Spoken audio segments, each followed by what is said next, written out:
hydrogeologist for the Bureau of Mines and Geology. And this is our first talk of 2020, and it's going to be a humdinger. And one of the reasons that we have this talk scheduled is because Mike Stickney is the 2019 Lifetime Distinguished Researcher for the Bureau of Mines and Geology. You may clap.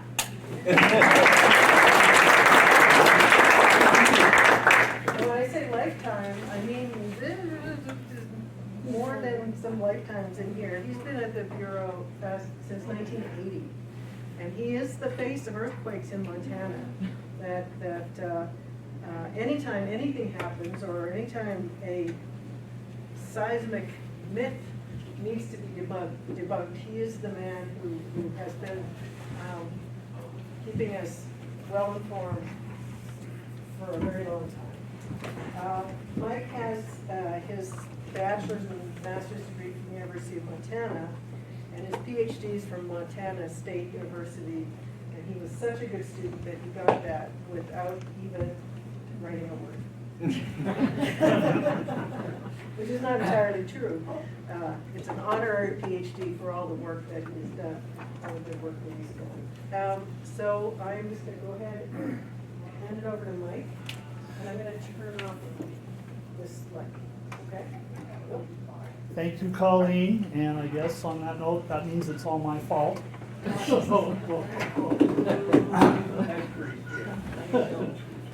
So today what I'd like to do is talk about the two most significant earthquakes that have occurred in Montana in the last basically 5 decades, the largest earthquakes since the large 1959 Hebgen Lake earthquake.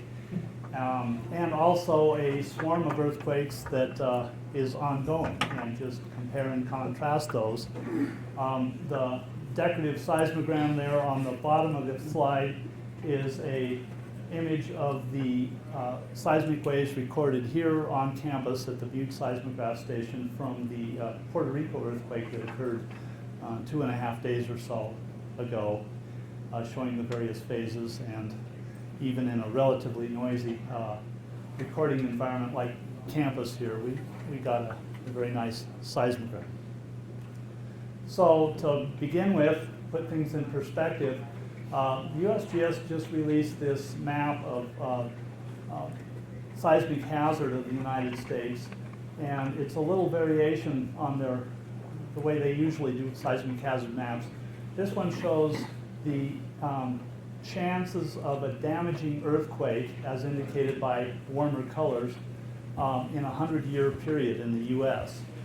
And so the areas with the brighter colors are more likely to have a damaging earthquake. Scale over here goes up more than 74% chance in the red category.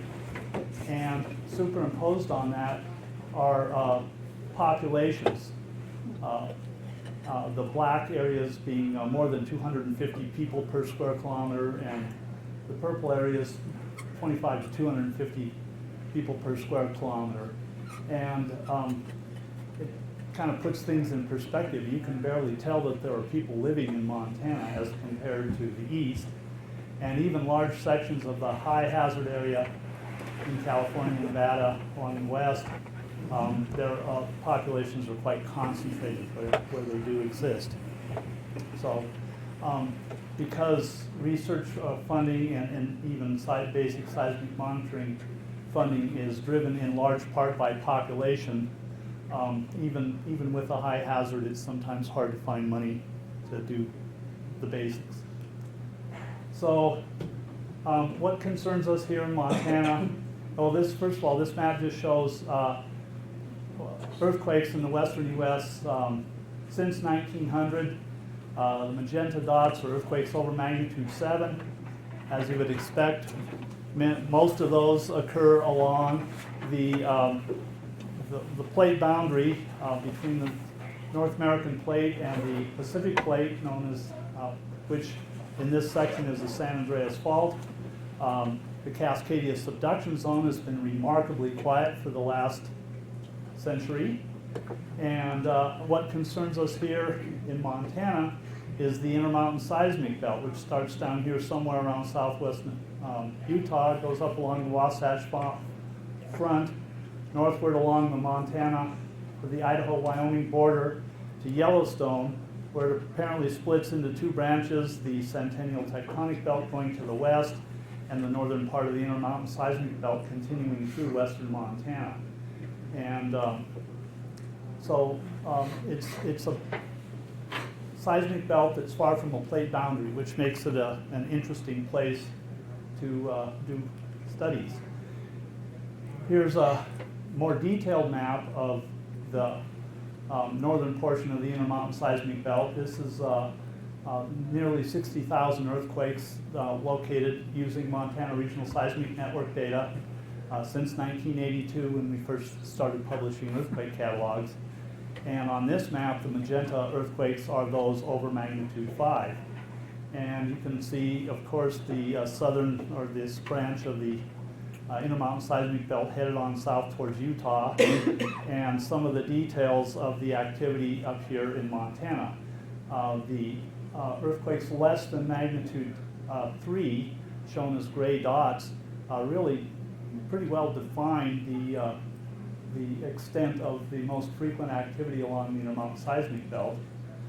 This map also points out that really nowhere is completely exempt from the possibility of an earthquake, but they seem much more likely along the main zone. So today I'd like to talk about first this event right here, which is the Dillon earthquake, next the Lincoln earthquakes, and then finish up with this cluster of earthquakes that are occurring near Manhattan, Montana. So this is a map of the regional network as it currently stands. Magenta symbols are those stations that are operated by the Montana Bureau of Mines and Geology. The green symbols are seismic stations operated by other agencies that we are currently recording in real time to supplement our network. These other networks, so the Yellowstone network is operated by the University of Utah. The U.S. Geological Survey runs the Jackson Lake Seismic Network, plus many of these other widely scattered stations. We also get data from the Idaho National Seismic Labs, the University of Washington, the Alberta Geologic Survey, and there's actually a couple other stations just a little bit outside this map. The triangular symbols are short period analog stations, the older style of stations. The square symbols are modern broadband instruments, and the little diamonds, of which there are just a few, are strong motion stations. And you'll note that most of the stations in the Bureau's network are the old inexpensive kind. But we do have a couple. We've got a broadband station up here at Libby Dam, at Jetty Lake up near Polson, and the one on campus here at Butte that I showed the seismogram from at the beginning. So the Dillon earthquake occurred on July 26th of 2005, and in going back to my slides, I think this was the first map that I ever made with Google Earth. It was a brand new and shiny thing, so it's an oblique view. Here's the town of Dillon. Here's Interstate 15 headed up towards Butte, McCartney Mountain. And the earthquake is centered up here, kind of west of the Beaverhead River, in these low relief area near the center of the valley. There is a USGS had just recently come out with something called the Did You Feel It map. For anybody that, if you Google Did You Feel It, it takes you to this website. You can fill out a little questionnaire, including your zip code, and it will compile your results and add them in with everybody else that's reported on this earthquake. For this event, there were almost 3,800 people that reported feeling the earthquake. Brighter colors represent stronger ground shaking, and cooler colors are weaker. And the weird shapes of those polygons are the zip codes from which they were reported. But at a glance, you can see it was felt most strongly near the epicenter, which is as you would expect, and then in the outer perimeter is where the weaker shaking was observed. So this is a shot the next morning of the county planner's office in Dillon. Apparently some shelves were inadequately attached to the walls. Old Main Hall on UM Western's campus had this massive chimney up here on top of the third story with a big crack and a big chunk missing out of it. That whole chimney had to be taken down by hand for fear that an aftershock would knock it over and take it down through the roof of the building. The south tower of Main Hall developed this rather nasty looking crack, and from the inside you could actually see daylight out through there.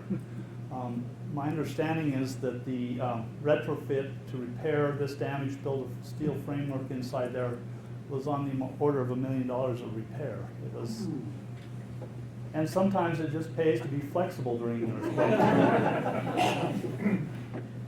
There was some minor damage to a freeway overpass just north of Dillon. Here, this 1-inch anchor bolt was sheared off when the bridge piers shifted on its base.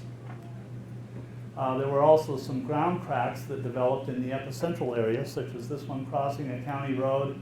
And just to the north of that road, here's a fairly impressive fracture with some vertical offset. But I think the evidence is pretty clear that this is not tectonic offset. It's deformation in weak soils. Up on the hill here above is a irrigation canal, and down here just across the road is a cattail swamp. So there's obviously shallow groundwater in this area of unconsolidated deposits, and this, I believe, is a result of strong ground shaking and not tectonic displacement. As fate would have it, the earthquake epicenter was located in an area where the Bureau did not have a seismic station nearby in its network. And so in consultation with the U.S. Geological Survey, I went out and found a landowner who was willing to have a seismograph installed on his land. He was about a mile north of the main shock epicenter. And in mid-August, 2 employees of the USGS came out and we installed this seismograph station. Here's the sensor going into the vault, that's broadband seismometer, and down here just out of view is the strong motion sensor. So this became the Dillon seismograph. Here's a seismic record of the first 24 hours that it recorded.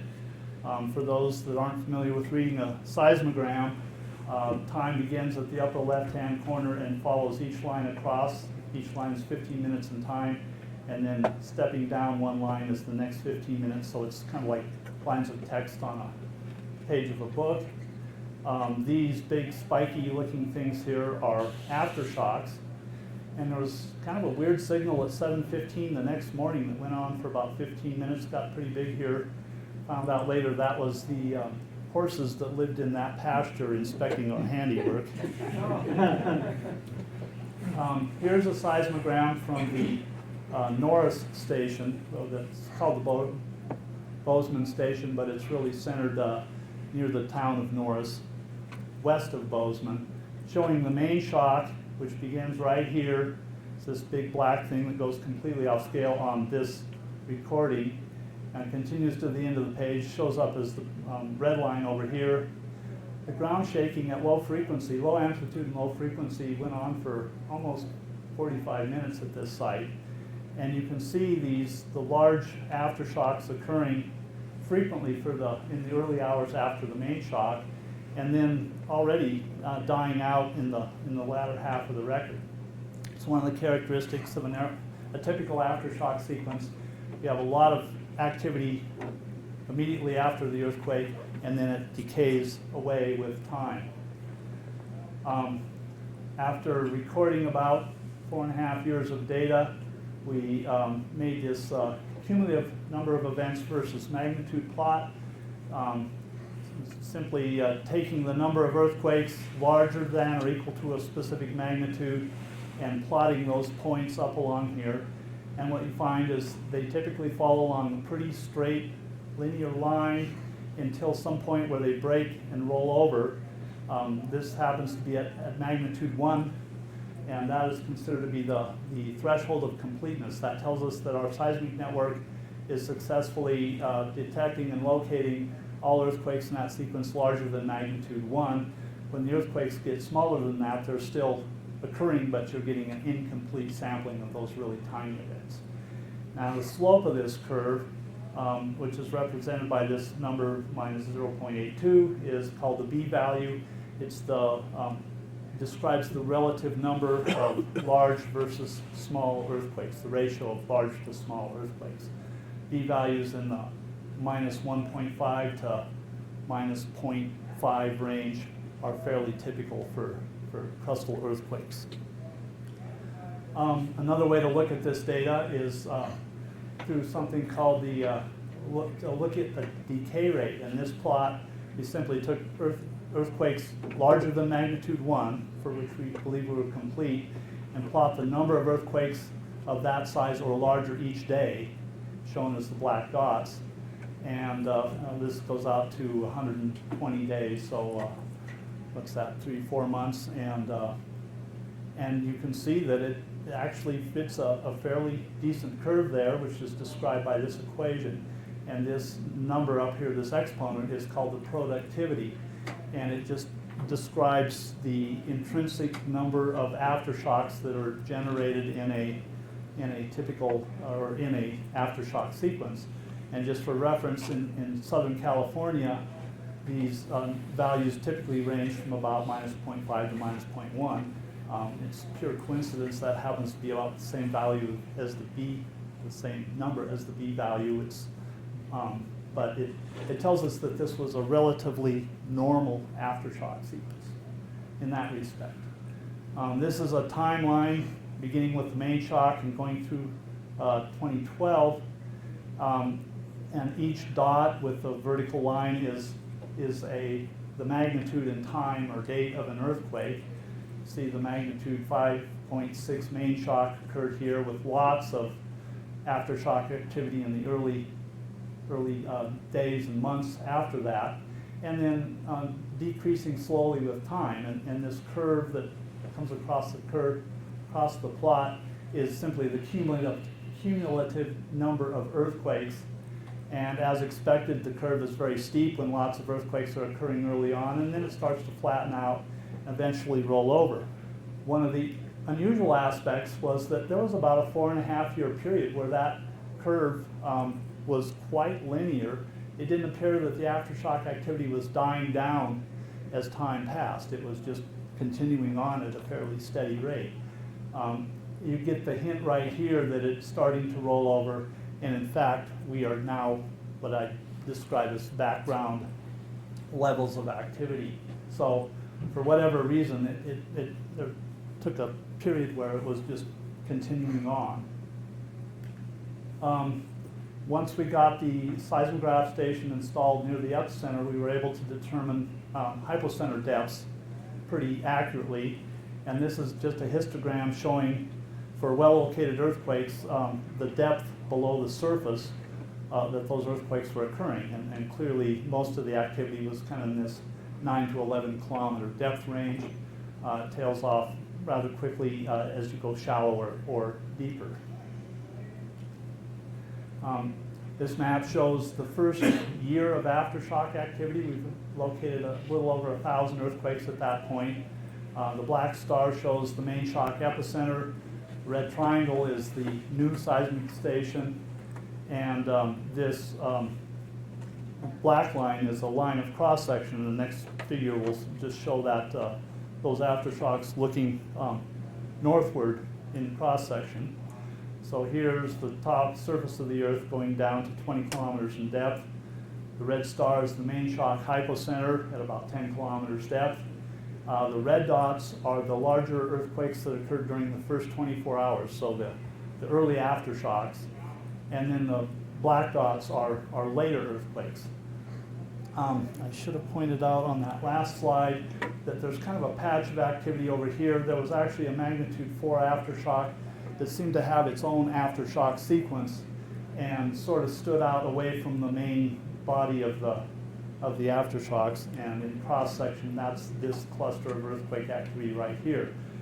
So if you kind of ignore that, most of the later aftershocks form kind of a V-shaped or a triangular-shaped pattern above the fault plane, with and the fault plane here is indicated by that gray band, and I'll show you why we chose that. Number one, the hypocenter, main shock hypocenter has to be on it, and the early aftershocks seem to form a zone, a trend that is dipping off to the east. And this is a fault plane solution or focal mechanism. It's this particular one was derived by looking at the first motions of P waves recorded on seismic stations throughout the region.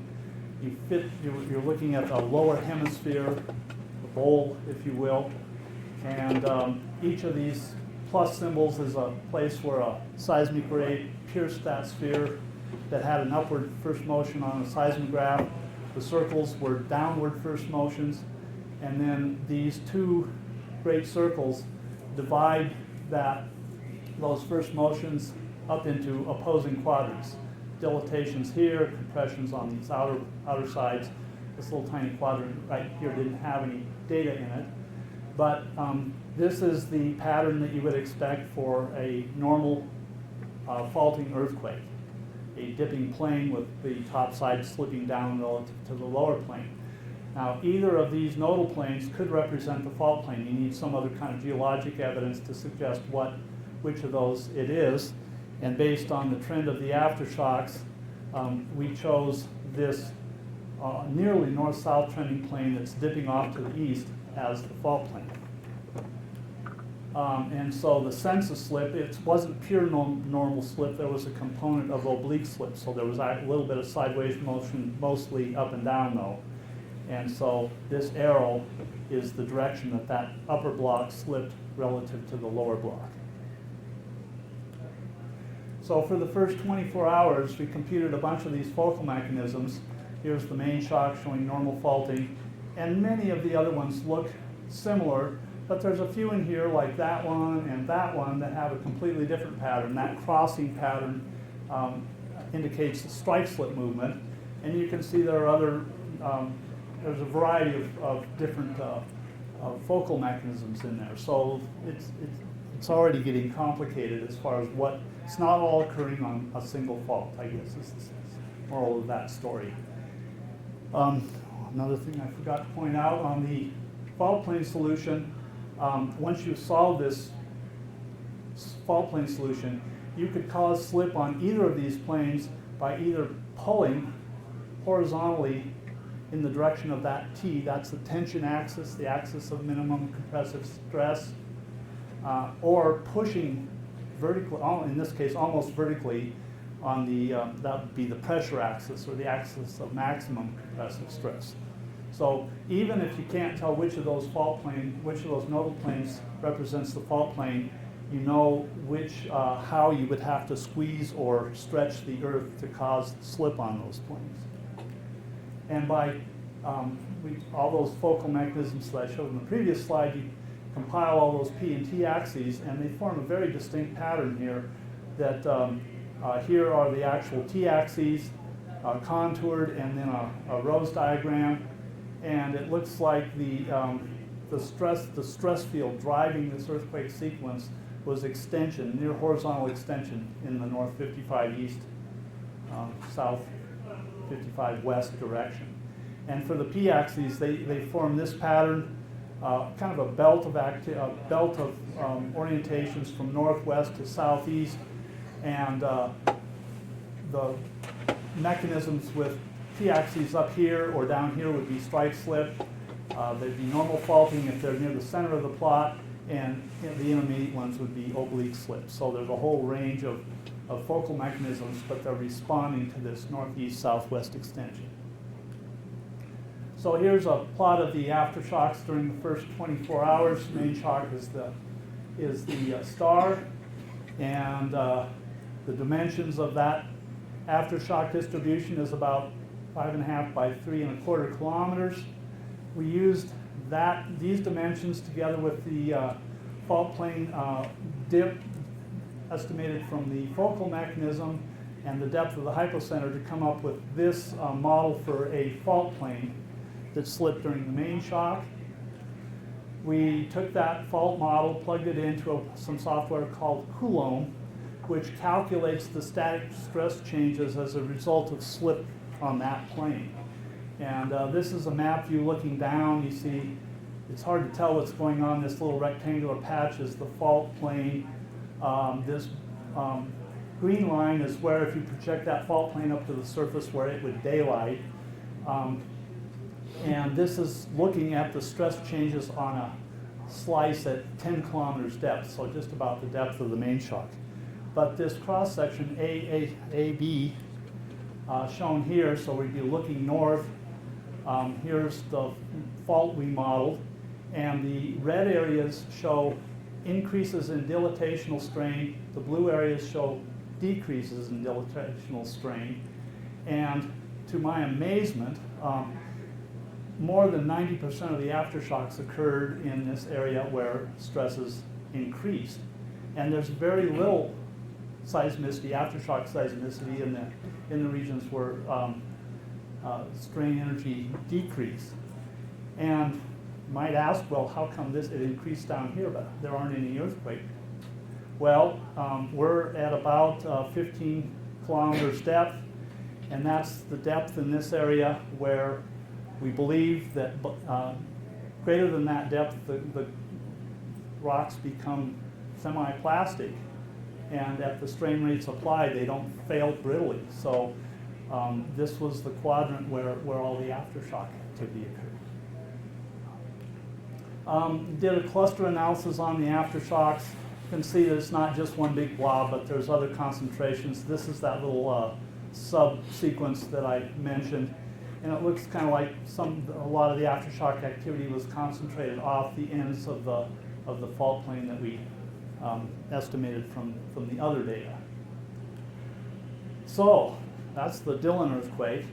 Fast forward 12 years to July 6, 2017, and the Lincoln earthquake occurred. This was a magnitude 5.8 earthquake, the biggest earthquake in 58 years since the Hebgen Lake earthquake. It was felt over a large area and by a lot of people. We got over 19,000 felt reports for this earthquake. The Did you feel it maps have changed in the interim. Instead of going by zip codes, they plot their data.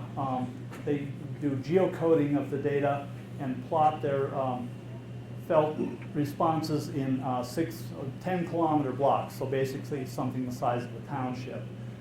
So those little, each square is a place where one or more felt reports were received from. And if we zoom out to the full extent of the area, there was a felt report from Salt Lake, and Edmonton on the north, Pacific Coast on the west, and almost to the Dakota state lines.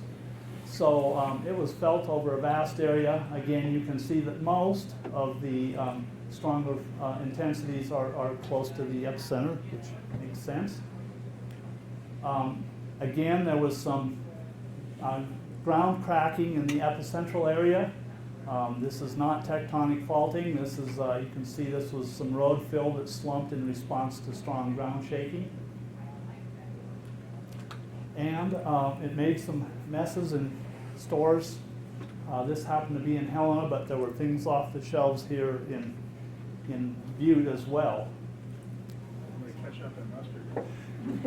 Clean up on aisle 5, and all the other ones too, I imagine. So this earthquake occurred by chance 2 days before the Montana Folk Festival, which was probably a good thing. This is a shot of the Napton Hotel on Granite Street, and up here is a big parapet, decorative element of this building that's made out of granite block and bricks, part of which came down, fell 4 stories onto the street down here. And fortunately, this earthquake occurred at 12:30 a.m. It could have been a much different story if it had occurred 2.5 days later when the street was full of people. there were no injuries reported for either of these two large earthquakes. We sustained some damage in the Earthquake Studies Office, but I was able to repair it. So this is our early picture of activity for the Lincoln sequence, the main shock shown in magenta here with its focal mechanism, the strike slip focal mechanism. In the area there are several faults that are mapped here. None of those have recognized young displacement, quaternary displacement.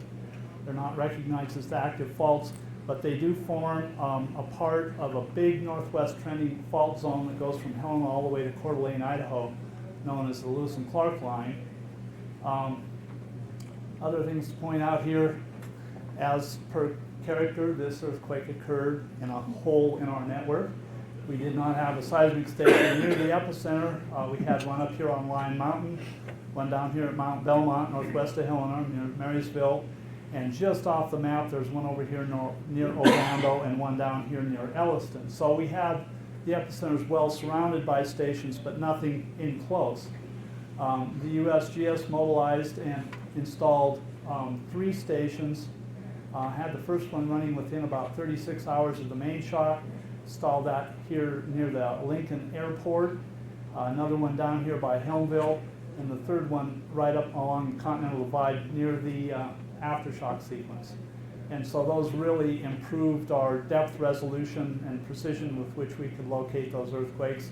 About a month later, Dr. Hillary Martins at the University of Montana and her students and I installed 3 more stations shown in blue here, one up at Lungs Gulch, one at Granite Butte, and one up here at Nevada Creek. So while these stations were running, we had excellent control of the hypocenter of locations. The USGS pulled their stations. It was either late October, early November. These stations in blue are still operational. In fact, 3 or 7 more were added the following summer, but they do not have real-time telemetry, so you have to go out and fetch the data and bring it back and then do post-analysis on the data. But they provided extremely good data for this aftershock sequence. So, last thing to point out on this slide is the epicenters seem to be forming kind of a north-south band, and kind of coincides with that north trending nodal plane on the focal mechanism, but it doesn't make sense in terms of what you see in the way of faults on the ground there. Here's a timeline of aftershock activity, the magnitude 5.8 main shock, a lot of big aftershocks in the immediate aftermath, and then sort of dying down with time, but continuing on. And then colleagues at the USGS and Dr. Martins and I published a paper on the early results here showing that same patch of seismicity, the main shock focal mechanism. There was a magnitude 5 aftershock that occurred about 5 minutes after the main shock. It was still, ground motion was still occurring from the main shock, so it was kind of a difficult event to work with, but they got a nice strike slip focal mechanism. Other large focal mechanisms for large earthquakes also show strike slip, except for this one, which shows some normal faulting. And in the next plot, I'll show these cross sections A prime, which is parallel to the length of the aftershock zone, and BB prime goes across it.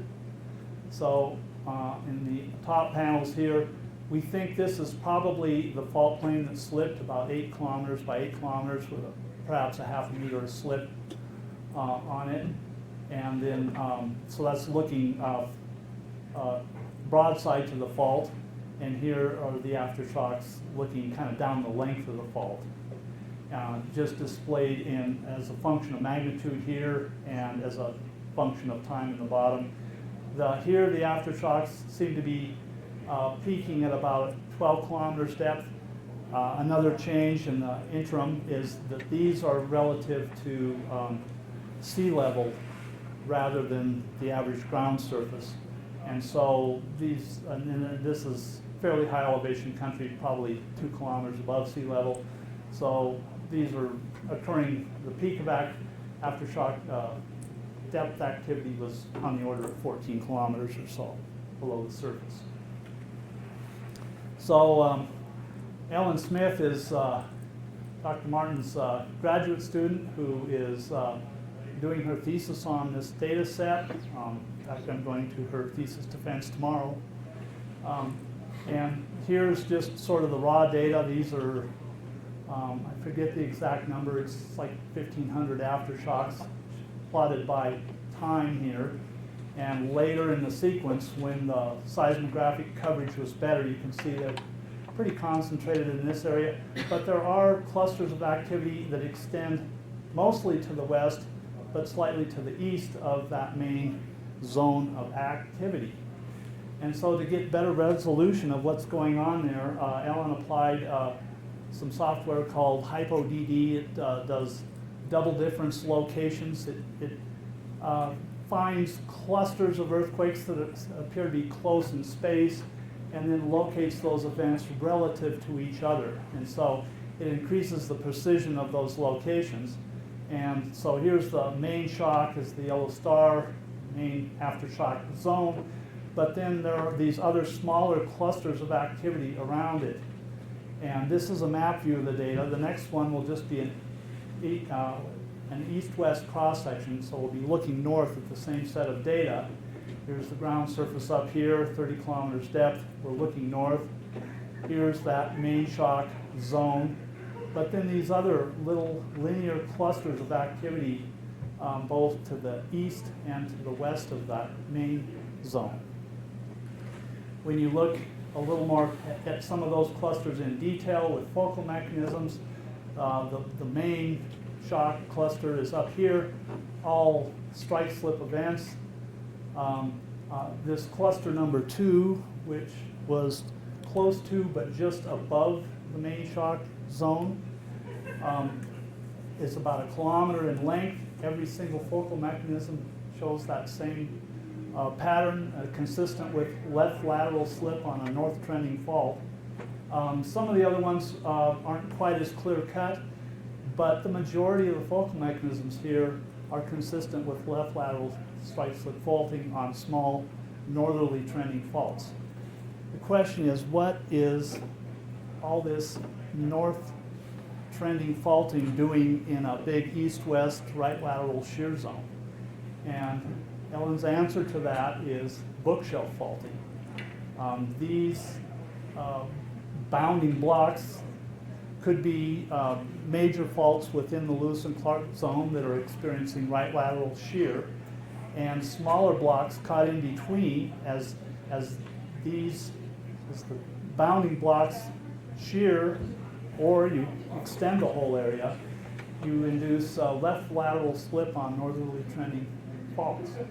And so I think this is an excellent explanation of why we got what seems like a contradictory result in this big right lateral shear zone. And in discussions I've had with Jesse, who's done geologic mapping in the area, I think he's aware of some north trending faults in this area that maybe that's why they're there, is this kind of deformation.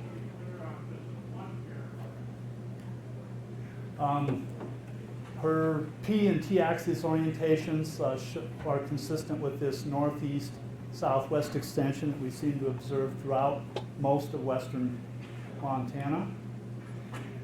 And with that, I'll jump into the swarm, the Manhattan swarm. Just to set the stage here, this epicenter map shows all the earthquakes in this region that we've located since 1982, and those that are older than September of 2018 are the symbols are grayed out or shaded, reduced shading, so it shows where previous activity has been. And up here in the Clarkston, the town of Three Forks would be right here. This is the Clarkston Valley. North of Three Forks, it's been an active area since we started monitoring. It was the site of the 1925 earthquake, which was a magnitude 6.6 event. Over here near Waterloo in the northwest corner of the Tobacco Root Mountains, we've had a number of earthquake sequences that have included earthquakes of more than magnitude 4. Down here in the central Tobacco Root Mountains, there have been several swarms in the vicinity of Pony, Montana, that have had shown recurring activity. In Norris, near the Norris Hot Springs, west of Bozeman. In 1987, there was a tremendous swarm of earthquakes that included a magnitude 4 earthquake, and local monitoring showed there were as many, during the peak of activity, we were recording in excess of 700 events in a 24-hour period. So it was really cooking. And if we could pull the recent earthquakes off here, as shown by the darker symbols, you wouldn't see much going on in Manhattan. It's kind of a new spot, and since we've been monitoring in southwest Montana, but it doesn't really look that out of place in the overall pattern. So a few statistics on this. The first seismicity in the end of September 2018. It seems to have been continued now for about 15 months. So far we've located almost 800 earthquakes. We've had 4 earthquakes over magnitude 4, 15 in the magnitude 3 range, 82 in the magnitude 2 range. 43 of these earthquakes have been reported felt by the local residents. And the largest event occurred on August 16th. I determined a magnitude of 4.7. The USGS called it a 4.2. So this is epicenter map that shows the locations of these swarm events. The town of Manhattan is kind of buried right here, but they're basically occurring more or less along the freeway. They seem to have a hint of a northwest, southeast elongation in their pattern. I think that actually that further analysis will show that there actually is a significant trend in the orientation of that cluster of events. Here's a timeline of the activity. It started last September 28th. First, quote, big earthquake at 3.5 was in mid-October of 2018. I had a magnitude 4.1 in last February, 4.5 in mid-July, and then in early August it really seemed to take off. We had this, what was that, like a 4.3 and then the 4.7, and you can see that the activity really kicked up there for about 2 weeks when I was on vacation, at least part of that time. And there were several times during this swarm where I was kind of ready to say, well, it looks like it's dying down, it's just about over. Activity thinned out, weren't as many big events, and I was proven wrong each time I thought that, so I just stopped thinking that. And there is the hint here in the last couple months that maybe activity is winding down, and maybe it could be, but yesterday we had I located at 2.3, so there's another dot somewhere up in there, so I'm certainly not prepared to call it dead and over yet. This is the just map of the earthquakes that were reported felt. 43 is a lot. I gave a talk over at the Galvin Conservation District in October, and some of the people that came declared that they were sick and tired of earthquakes and never wanted another one. This is just a screenshot of the software that we use to locate all these earthquakes. It's a program called Jiggle, and the various traces are shown down here, and then the one that's highlighted blue is in the pick window up here. This is a channel from the Bozeman seismograph showing P wave and the S wave very nicely defined. These blue lines are the analog traces from our network, which you can identify the P wave right down to the hundredth of a second very clearly, but the ground motion is such that it drives the signal off scale, and you can't begin to pick the S arrival that is certainly in there.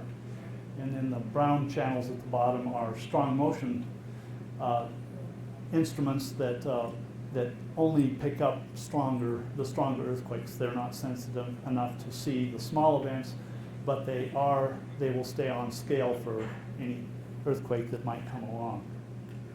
And then this is the solution for that event, showing each channel. It's the time that the P wave or S wave arrived, how well that agrees with the predicted times, and then up here is the date, time, lat long, depth, magnitude, and parameters that describe how well that solution is determined. So that's the kind of information that goes into the catalog. Here's the focal mechanism of the largest earthquake from the USGS using a moment tensor solution. There they use the entire waveform to determine the parameters of this earthquake, which includes a focal mechanism. On the right is my focal mechanism using just the P wave first motions. They agree quite well. They're consistent with right lateral shearing on a west-northwest trending plane, which kind of matches the long axis of the earthquake cluster. And so if I had to guess, I'd say there is a buried strike-slip fault, maybe more than one, that is driving this earthquake sequence. And again, the t-axis for both of these is in the northeast-southwest direction, so it's responding to this regional stress field. The felt area, did you feel it map for the largest earthquake? It's 460 felt reports. This event, here's the epicenter. I mentioned that we had a triggered strong motion station up at the Galvin River Ranch, and on the right, on the lower left here, are the seismograms that it produced for this earthquake. But it produced almost 12% G ground accelerations for the S wave on this event. That's a pretty good little shake. Just for comparison, when you get much above 15% G, that can be damaging to old unreinforced masonry buildings. So the people around there went for quite a ride during that earthquake. For the three largest events, just showing the earthquake, or people felt it from as far away as Helena. In this case, Great Falls sent in a report, but it's a fairly remarkable sequence to have that many felt earthquakes.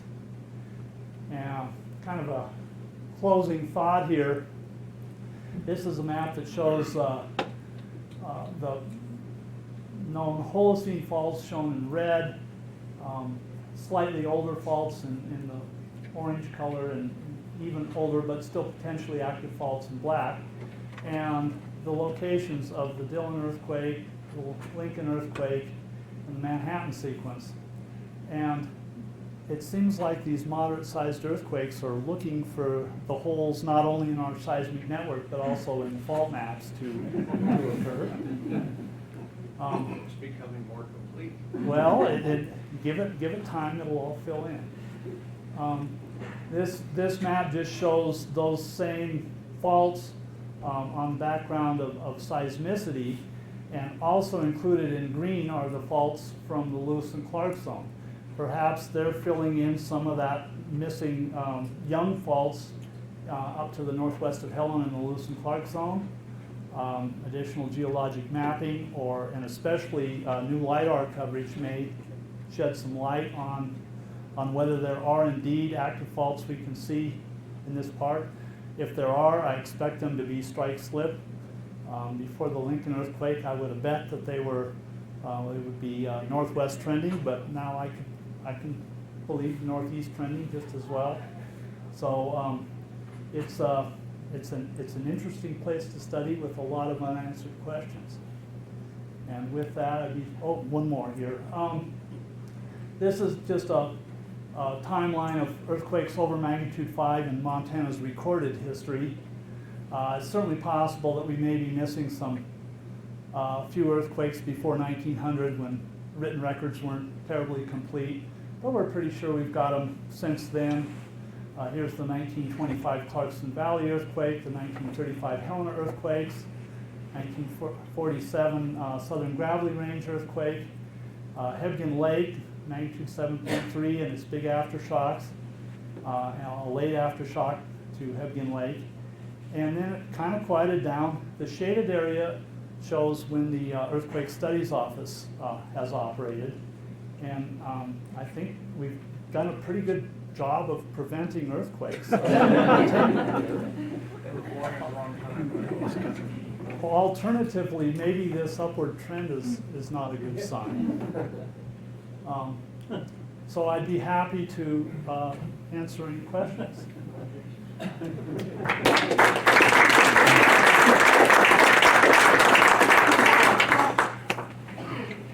Yes. Actually, I have about 4 questions, but I'll try to keep it short.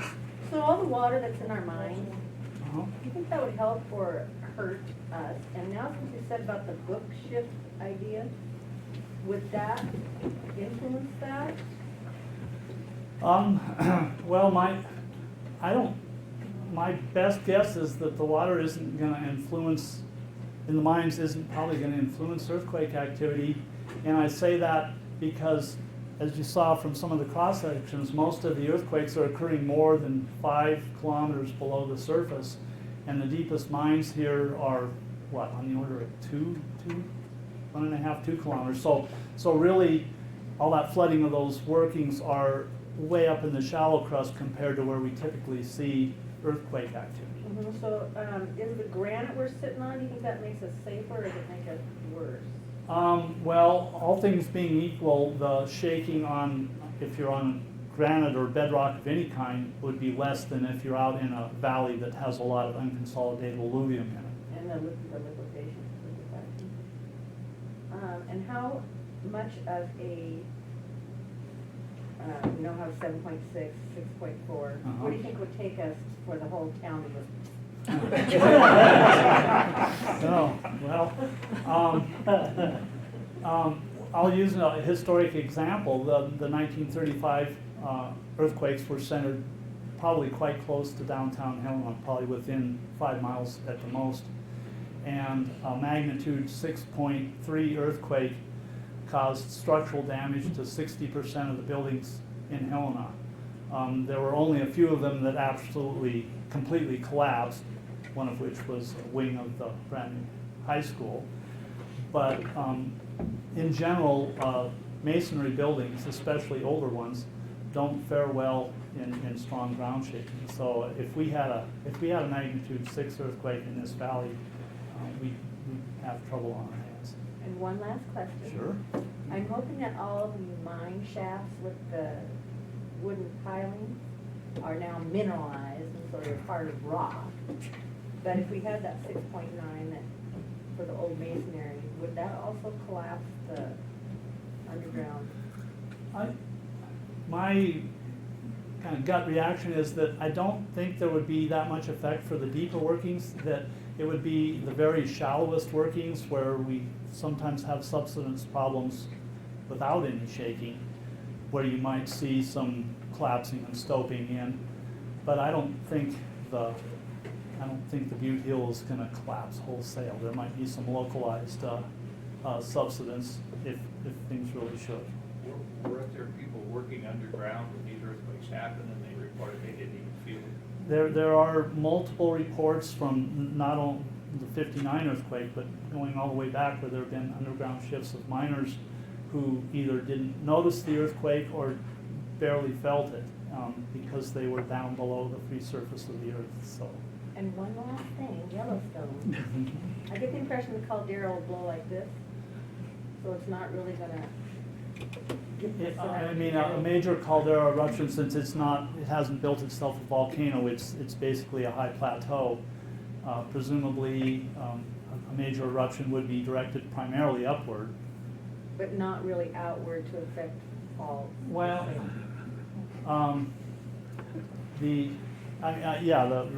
all volcanic eruptions are accompanied by earthquakes, usually small ones, smaller than 5 or so. But not all earthquakes are accompanied by eruptions. So, we don't know, we've never experienced anything as big as a major caldera eruption, but the big effects are going to be airfall ash unless you're close to it. So I wouldn't think that it's not going to trigger seismicity, tens or hundreds of miles away from the eruptive center, would be my guess. Did you sign this piece of paper saying that? Sure. Whatever goes up. Must come down. Yes. Bev. So, the first question I wanted to ask Mike, I think it relates to the first map you showed with the earthquakes in Montana and the seismic network. I mean, it was very close to each other. I don't know if you want to show it, but it should be pretty easy to get to.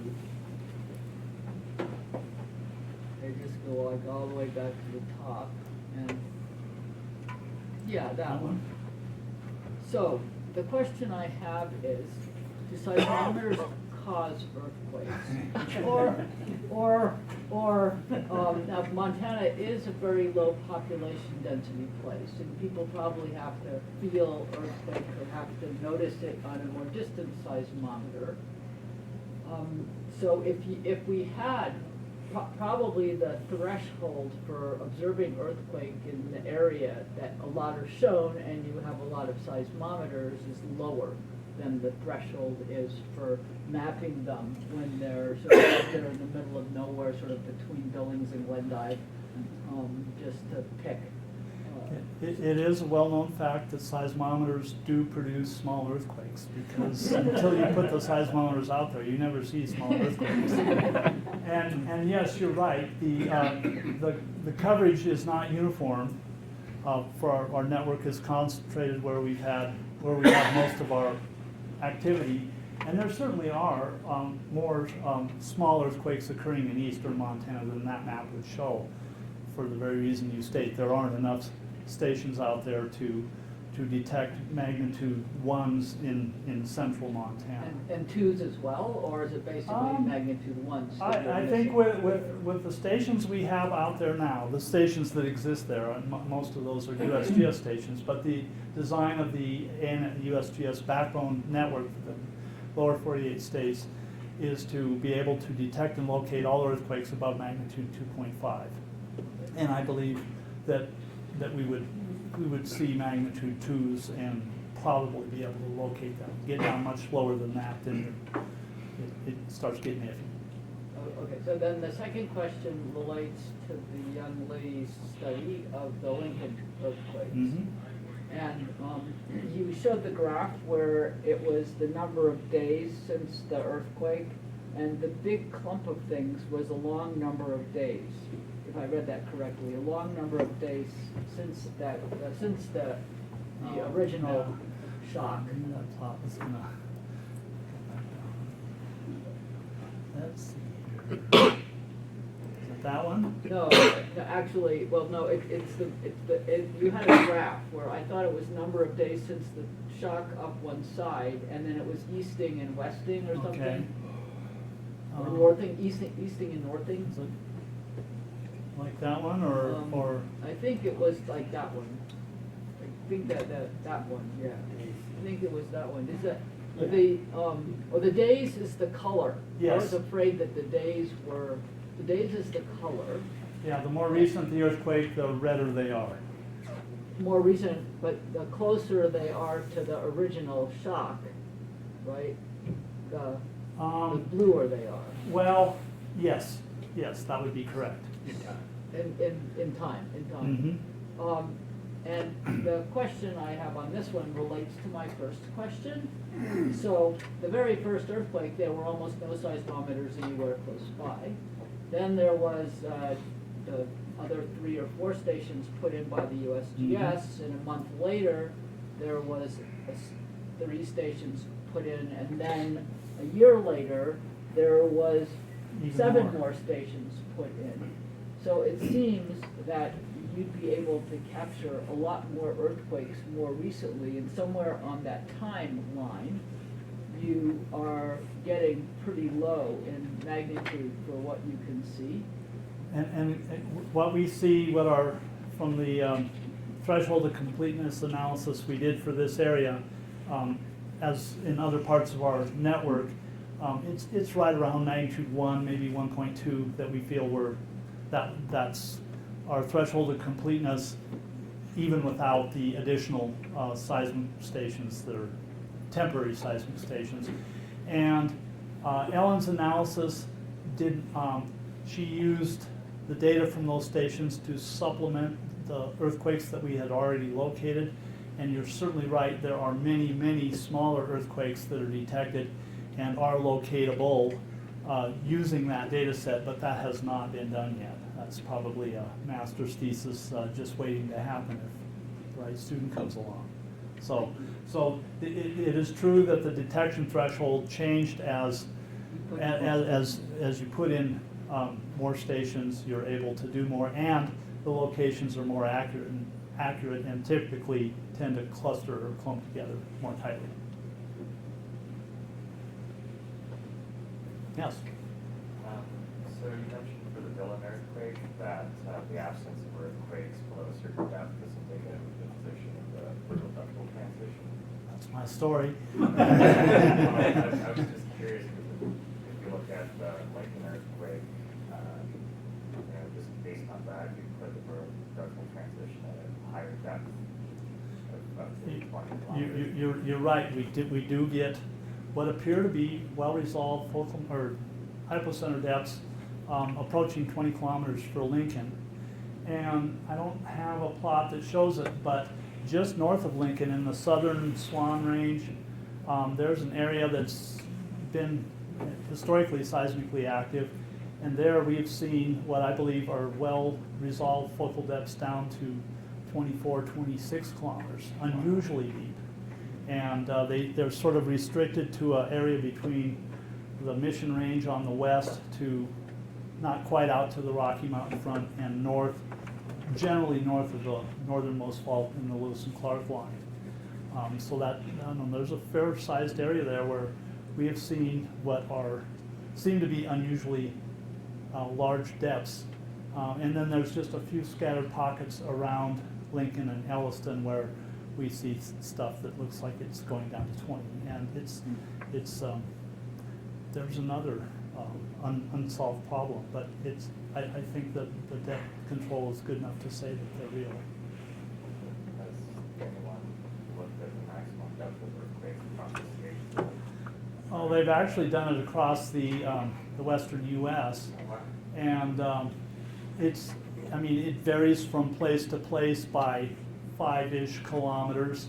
It's pretty shallow out in central Nevada, where you'd expect it. It gets a little deeper when you go into the Sierras.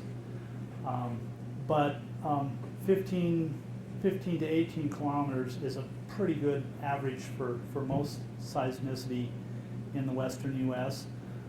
But there's a few anomalies. There was an earthquake in the Wind Rivers that, and it was a decent-sized event. It was like a 4.9, so it was well recorded even at teleseismic distances. And it appears to have been like 85 kilometers, so way down the mantle. And nobody has yet explained how you can get strain rates high enough to generate an earthquake that deep. But there are several of those anomalous events. And then, of course, when you get over in western Washington and Oregon, they do see seismicity in the Juan Fuca slab going down to 50, 60 kilometers, but not a lot of them, but a few. Mike, are there any frequency diagrams or histograms of hypocenter depth in Montana itself? Is there enough data to do that? Well, there is, but it would be because we run in order to determine constrain a focal depth well. You first need to have the epicenter surrounded by 3, hopefully a lot more stations, and you need to have one seismograph within a focal depth of the epicenter. So basically one station on top looking down and others out to the sides constraining it horizontally. And with our regional network in southwest Montana, our station spacing is on the order of 50 to 70 kilometers. So there's kind of big holes in between the stations where seismicity there. We can't, we get depths, but they're not always well constrained. So, So that explains why you're running in with the ambulance after there's an earthquake. yes, because we don't have good enough insurance to put out the network before the accident happens. Joel? So in the Manhattan region, it's trending northwest and it has right lateral slip to it. That's the picture we've got so far. Is it just coincidental that it has the same trend and slip that all the Lewis and Clark stuff does? I don't think it is. I think that there's probably multiple zones kind of splaying off the east end of the Lewis and Clark zone where that right lateral shear is getting directed onto northwest trending faults, and that's what you get where those fault zones turn more north-south, and you get a normal fault of basin range type structure. But some of those might even be interconnected with these right lateral shear zones, essentially transfer zones. So I think they probably are related. Certainly by stress field, if nothing else. If you insist.